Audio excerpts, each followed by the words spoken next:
Assalamualaikum warahmatullahi wabarakatuh. Baiklah Ustaz, perkenalkan nama saya Fatur Rahman Muklis Sungkawa, akan melakukan pengayaan biologi dengan membahas 10 soal. Soal yang pertama yaitu, Andi sangat suka makan roti. Kemudian dia kepo nih, apa sih unsur kimia yang terkandung di dalam roti tersebut? Nah, kemudian dengan rasa ingin tahunya itu, dia melakukan percobaan dengan cara menguji roti dengan Benedict sehingga berubah sehingga warna Benedict itu berubah dari warna biru menjadi warna kuning. Nah, perubahan warna itu berarti menandakan apa ya dalam roti yang diuji sama Andi? Nah, ini jawabannya itu yaitu A. Soalnya karbohidrat ketika diuji dengan Benedict itu warna yang awalnya warna biru akan berubah menjadi warna kuning. Nah, berarti jawabannya A. Kemudian soal kedua, apa nama sel tulang keras yang berfungsi sebagai penghancur sel dewasa? Nah, ini jawabannya itu C, osteoklas. Osteoklas ini adalah sel penghancur sel tulang keras yang sudah tidak diperlukan lagi. Kemudian soal yang ketiga, seorang pasien mengalami penyumbatan pada arteri koroner. Jika kondisi ini tidak segera ditangani, apa hal yang paling mungkin terjadi pada tubuh? Ini jawabannya yaitu B, terganggunya suplai oksigen ke otot jantung. Soalnya proses penyaluran darah itu nantinya tidak akan terlaksana secara menyeluruh. Sehingga otot yang membutuhkan darah ketika melakukan kontraksi supaya mendapatkan nutrisi itu tuh akan menjadi berkurang.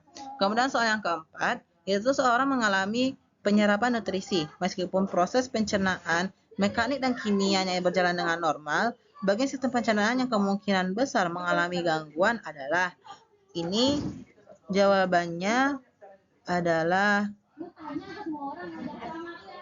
C, usus halus. Yaitu kata di soal kan gangguan penyerapan nutrisi. Yang menyerap nutrisi itu kalau di bagian proses pencernaan itu terjadi di usus halus. Kemudian soal yang kelima, jika enzim lipase tidak berfungsi optimal, akibat yang paling logis terhadap tubuh adalah. Nah, ini jawabannya juga C, karena enzim lipase itu enzim yang mencerna lemak atau lipid, itu tuh nanti tidak akan tercerna sempurna, sehingga nanti akan terjadilah penumpukan. Kemudian soal yang keenam, suatu sel mengalami kerusakan mitokondria secara menyeluruh. Dampak utama yang akan terjadi pada sel tersebut adalah, nah ini jawabannya juga C, karena mitokondria fungsi dalam sel itu tuh yaitu untuk membentuk ATP. Sehingga kalau mitokondrianya itu rusak, maka penurunan produksi energi yang terjadi.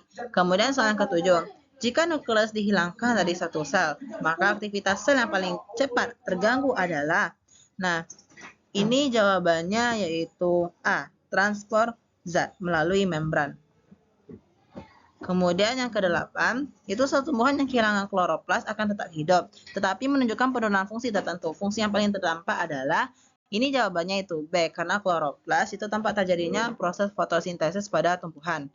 Kemudian, soal yang ke-9, gangguan pada kerja lisosom akan paling berpengaruh terhadap kemampuan sel dalam. Jawabannya yaitu C, mencerna zat sisa dan organel yang rusak. Soalnya fungsi dari lisosom yaitu sebagai pencernaan intraseluler. Kemudian soal yang ke-10, seorang penderita anemia memiliki jumlah hemoglobin yang rendah. Jika kondisi ini berlangsung lama, dampak paling logis terhadap aktivitas sel tubuh adalah, ini jawabannya yaitu B, sel kekurangan oksigen untuk respirasi. Soalnya darah, anemia itu kan punya suatu kondisi kekurangan sel darah merah. Jadi akibatnya itu ketika diedarkan darah, kan darah tuh mengandung oksigen tuh. Jadi kalau penderita anemia berarti selnya itu mengalami kekurangan oksigen, soalnya darah yang menghantarkan ke selnya itu menjadi berkurang. Oke, baiklah Ustaz, mungkin ini saja penjelasan 10 pembahasan dari saya Fatur Rahman Muklis Sungkawa. Kalau ada salah mohon dimaafkan.